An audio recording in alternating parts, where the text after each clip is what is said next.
We are so proud to call him our congressman, and I'd like to introduce and welcome to the stage Congressman Joe Neguse. Thank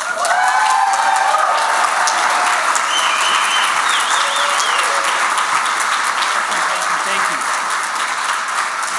All right, well, good evening, Boulder County Democrats. It's wonderful to be gathered together again in person. Thank you to Katie Malsbender for the wonderful and kind introduction. I want to say just a few things before I introduce my incredible, wonderful colleague whom I know you all came tonight to hear from. But first, let me just say, how many people do we have here from Longmont by show of hands? All right. So I want to convey to you that the people from the rest of Boulder County and from Summit County and from Eagle County and from Grand County and Gilpin and Routt and Eagle and everywhere in between are grateful to welcome you to the promised land of the 2nd Congressional District this November. So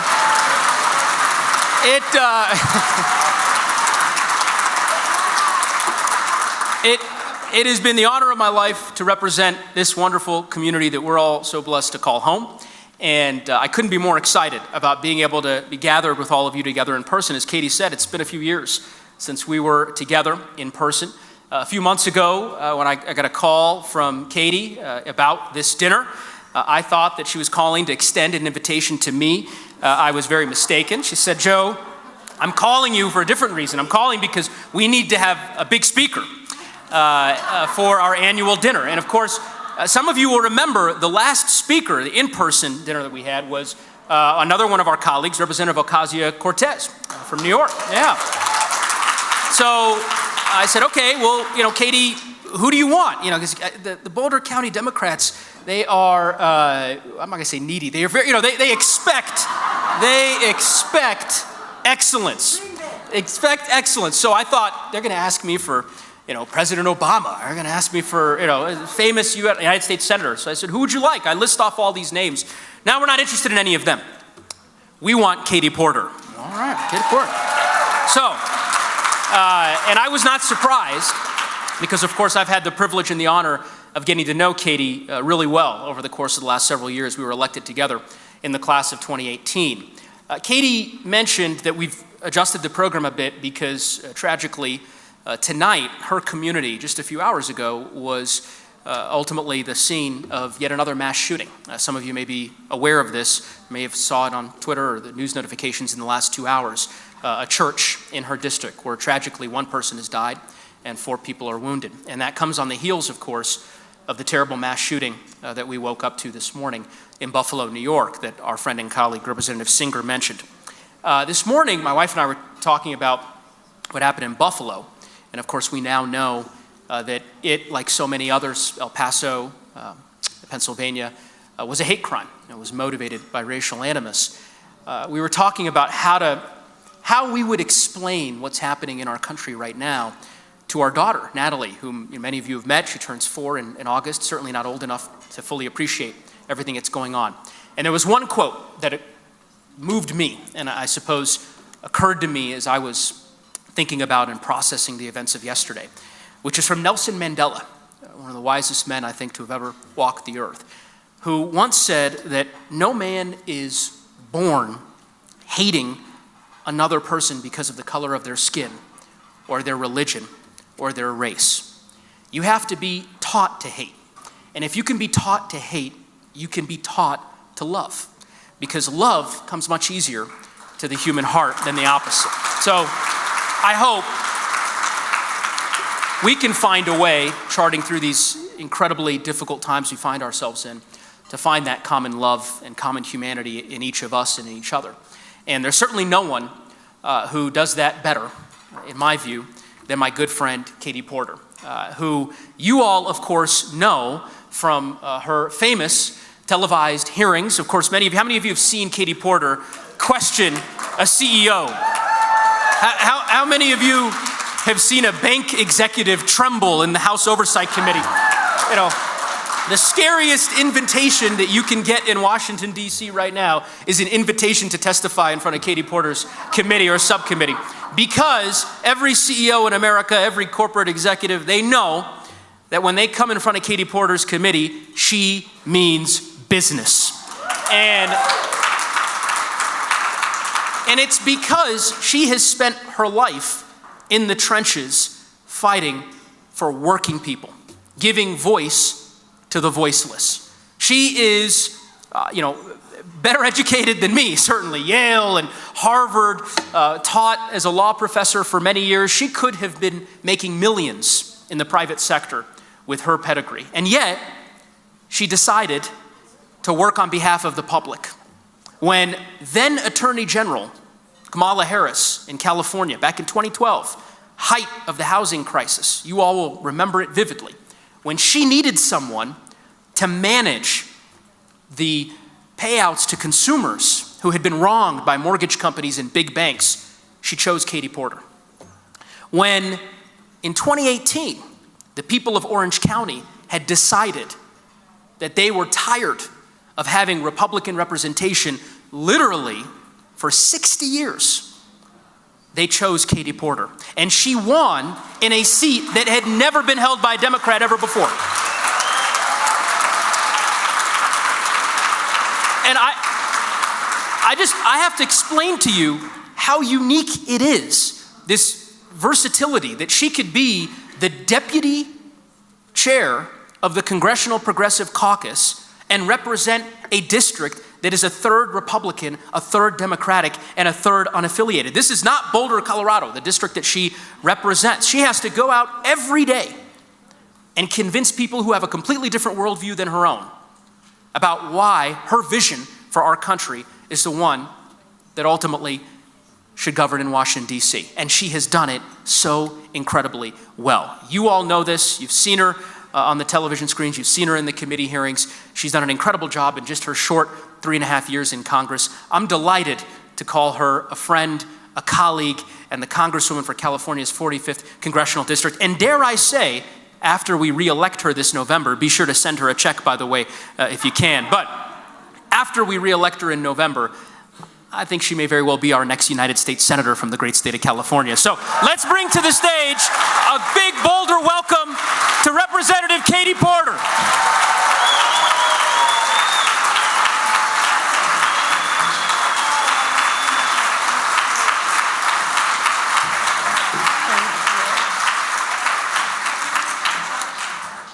Good evening, everybody. I just want to thank everyone, especially the folks who work so hard to organize and plan every little bit of this evening, only to have it thrown off by the tragedy in my county. So thank you for letting me speak first. Nobody is excused when I am finished, except the person who's taking me to the airport to get back home, because we have a wonderful night ahead of you with some really amazing, amazing folks and a chance to honor people and honor each other for the work that we have done.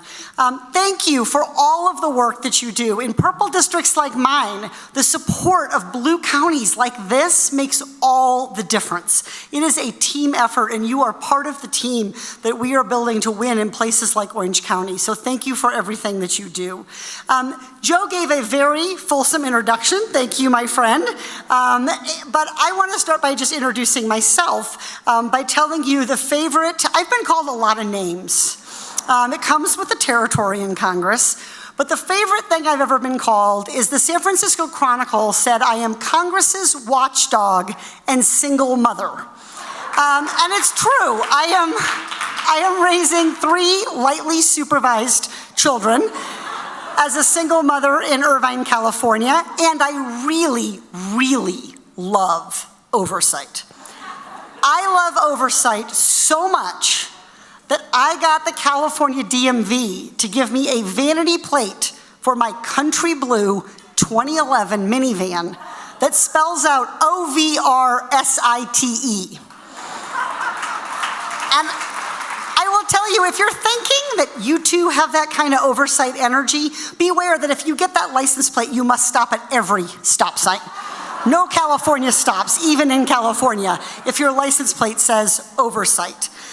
Now, I know when most Americans think about Congress, they think about bills being passed, they think about trips to the White House for legislation that is being signed, and those things are really important. But I'm here tonight to talk to you about why oversight is one of the most important functions that Congress has. Congress performing appropriate oversight means that CEOs might think twice before they cheat their customers or their employees. Government oversight means that waste and corruption and fraud gets called out. Oversight means that regular people have a way to say to people in power, hey, you're not doing a good job. And you may have seen me, yes, with my whiteboard, talking to Chase Bank CEO Jamie Dimon about how a bank teller cannot afford to live on the salary that he pays them, or pointedly reminding Wells Fargo that it needs to give back the $600 million it stole from its customers.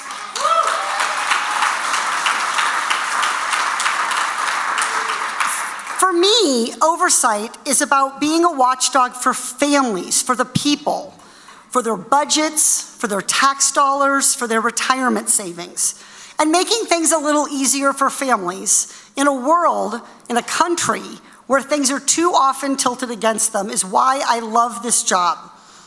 And it's why I want to keep doing it. Thank you, though, Joe. Now, anyone who runs for office, and I'm so thrilled to get to meet tonight so many, both amazing candidates and people who have served this state so well in the past, but anyone who runs for office is making a promise. You are asking voters to take you up on that promise when you put your name on the ballot. And in 2018, I campaigned on the promise that if I was elected, people, ordinary people, would see themselves in what I did, in what I said, and the decisions that I made. And when I was sworn in, I was excited to make good on that promise. But it wasn't that simple. I started to see pretty quickly that partisan gridlock is only part of the reason that people feel distant, feel alienated from the government. A lot of it is the way that our systems, even among elected officials, operate to keep power in the hands of a small number of people. And everyone else is just expected to accept it, work around it. One day on the House floor, I had a conversation with another congressman, who I won't name, Josh Harder, and I was really frustrated that I couldn't get it right. I didn't feel like I was doing this job the way I had intended to. I didn't feel like I was keeping my promise. And he was frustrated that I was frustrated because his perspective on the job is to vote how we're told, raise money, and get reelected. Lather, rinse, and repeat. It was not a productive conversation.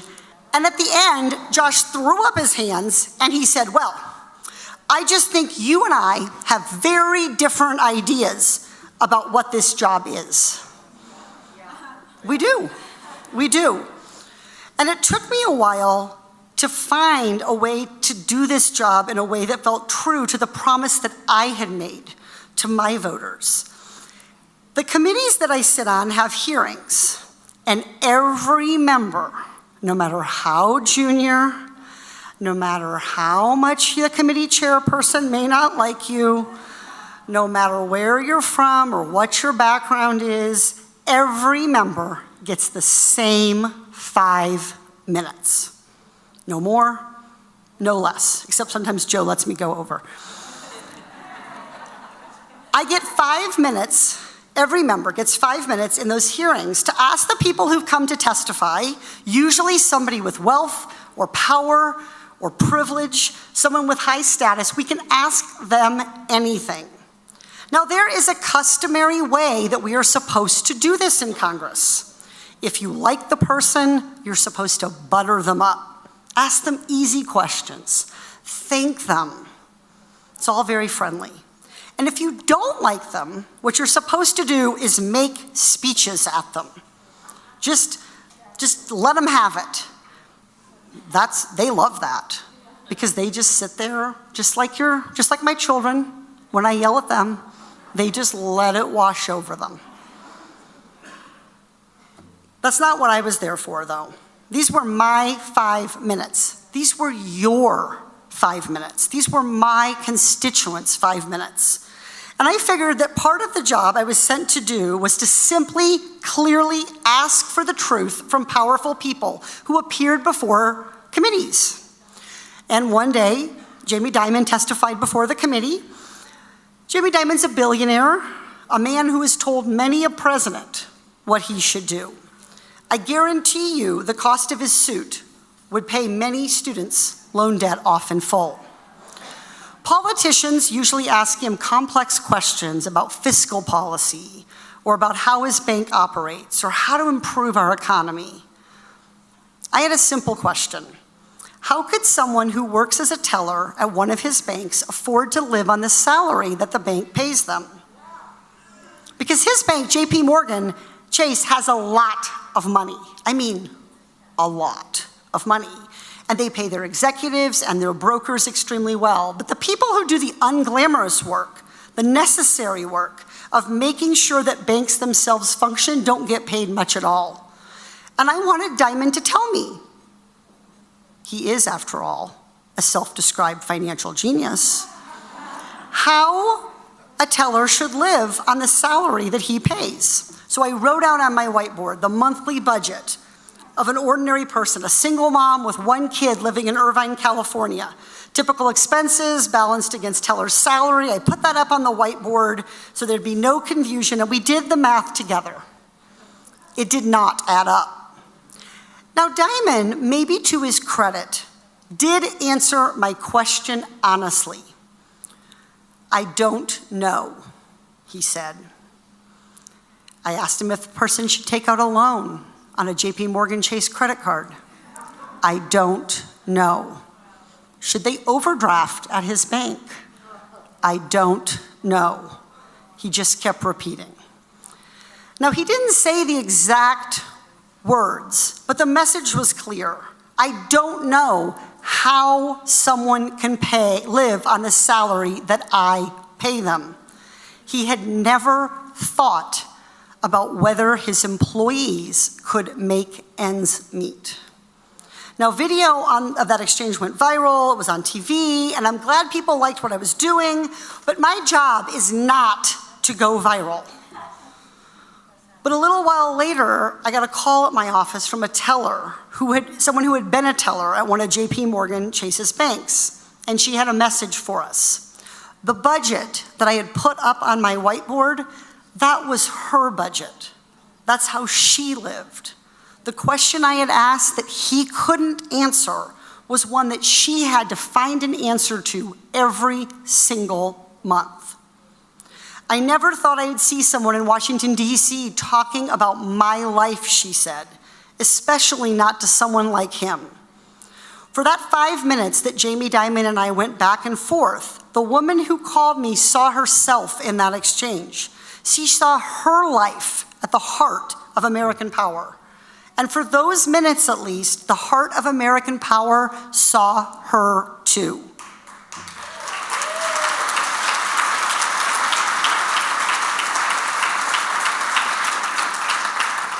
That is the job of an elected representative. That is the promise that we make when we run and the standard to which we must be held. Now, the people in this room are all here because we are committed to doing the right thing. We volunteer, we vote, we donate, we speak up. But underneath all of that work has to be something that sustains us. For me, it is this deep belief that the excuse, "it used to be worse," is not good enough.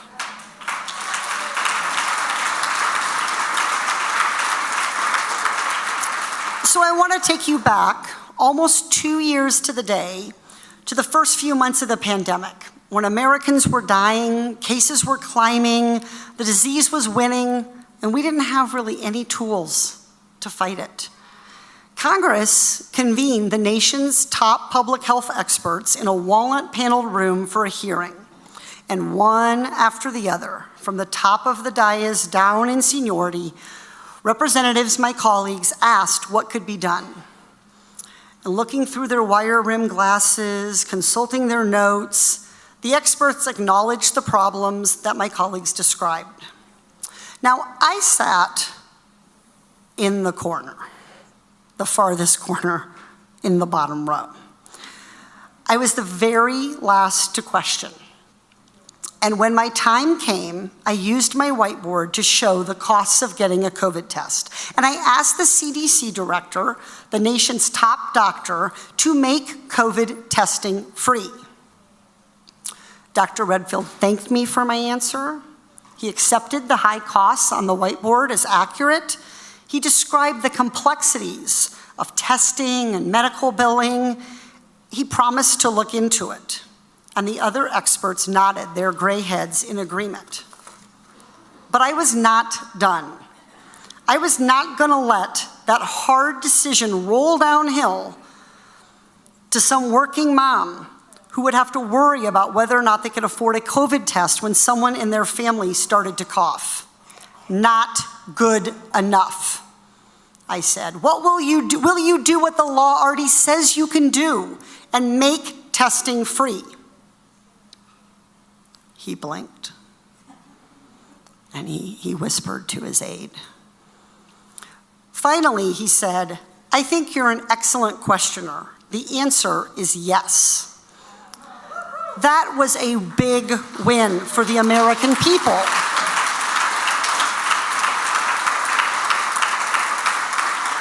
And that win, that making people's lives a little bit easier, that happened because some new House member, literally last in line, had the courage to say to powerful men with gray hair and wire rim glasses what they rarely hear, that what they are offering is not good enough.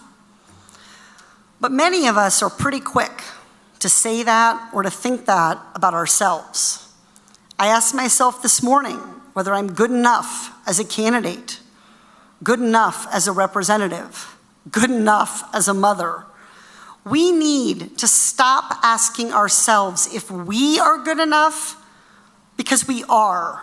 Everyone in this room is good enough. Good enough to run, good enough to fight, good enough to win.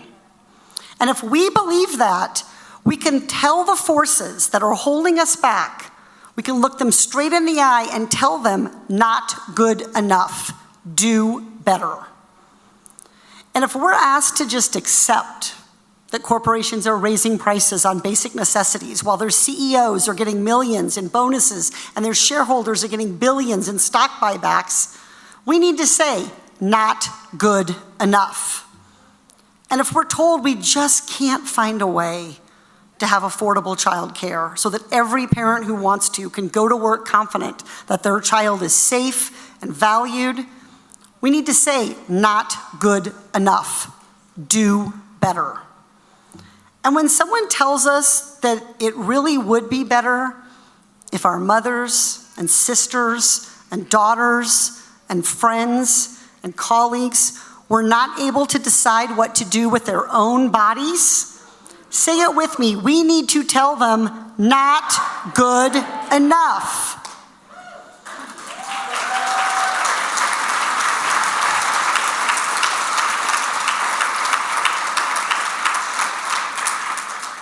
Not good enough. Do better. There is power in those words. Now, when I'm in Orange County, I'm frequently stopped. I don't know why this is the location where I always seem to be recognized, but the most frequent place where I am spotted is in the grocery store. And it may be something to do with the amount of food that my teen and tween children consume. But a man stopped me, and he turned around and he said, Katie Porter, is that you? And he was obviously surprised. I mean, he's shocked. His eyebrows shot up. His eyes were wide. He waved his arms around the grocery store. I just can't believe you're here. And I said, I don't know where else to get food. That encounter really stuck with me, though. This guy could just not believe that the elected representative for his community was actually in his community, shopping, living, raising a family. It's not a coincidence that government seems so very distant to most Americans. The best parts of the American story have been when ordinary people have picked up government and used it as a tool to improve life for everyone. It's all of us as a people saying, not good enough, do better. And the worst parts of our American story are usually about a small group of privileged people who have seized that same tool of government and used it to do the opposite, to keep power in the hands of a few while telling everyone else, well, it used to be worse. Power's greatest trick is convincing people that whatever maintains the status quo is smart, is mature, is careful. And whatever challenges power is absurd or childish or unreasonable or extreme. When we believe that, the result is a politics based on what we cannot do. A politics that says we can't pay to make it work. We can't make it so. We can't prevent Americans from being impoverished when they get sick or crushed by the cost of their education. And we certainly can't stop and reverse something as vast and complicated and existential as climate change. Maybe we can do a little bit, they say, on those things, but only if we wait and wait. Oh, please leave your baby. I had 3 of them.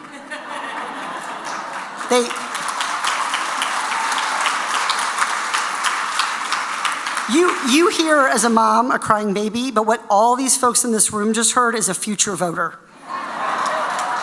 So welcome to the youngest Boulder County Democrat right there. So the idea that we often are told is maybe we can just do a little bit on some of these things if only we wait and we wait. And as this happens, ordinary people see themselves less and less in their government, and the consequences of that to our democracy are clear. Representation matters, but on its own, it is not enough. Because I know from personal experience that as soon as you are elected, sometimes even before you are elected, powerful interests will start to whisper in your ear.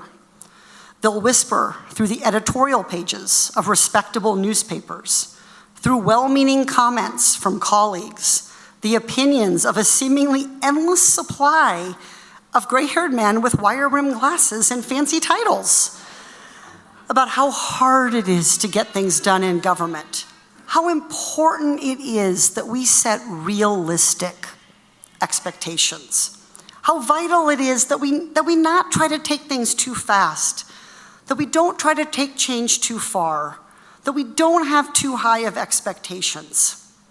And if that happens to serve the powerful interests of the status quo, well, that's just the way it is. Representation only matters when the people you send to represent you can listen to all of those arguments, all of that advice, all of those whispers, and say right back, not good enough.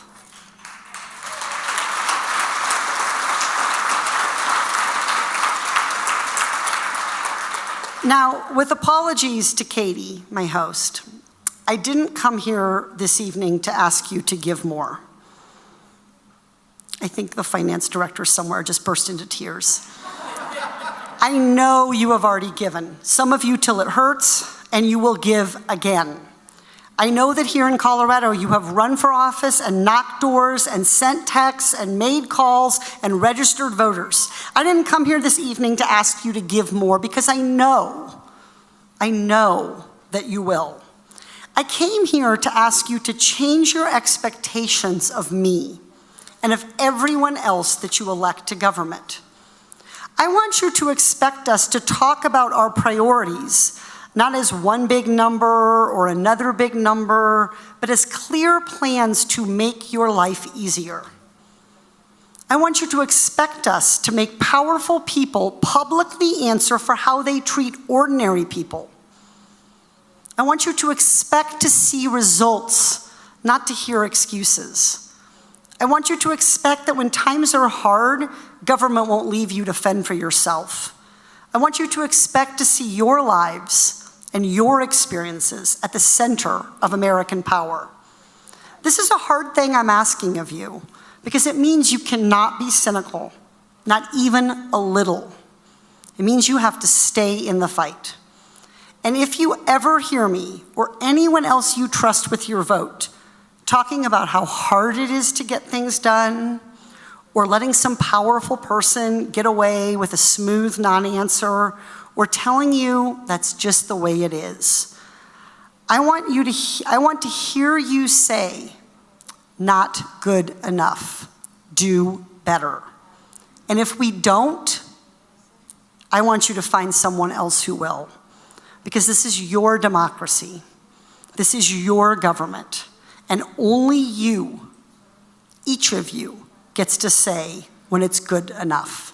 Thank you very much for having me.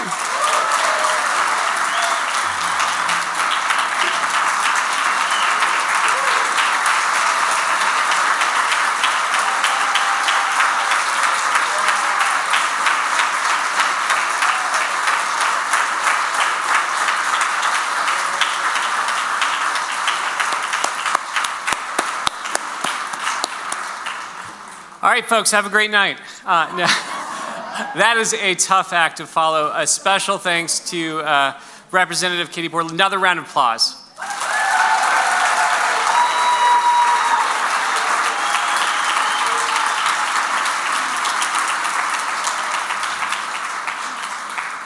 Godspeed on your travels, and we know that it is always hard to be away from home in a time of tragedy, but thank you for bringing a little bit of California to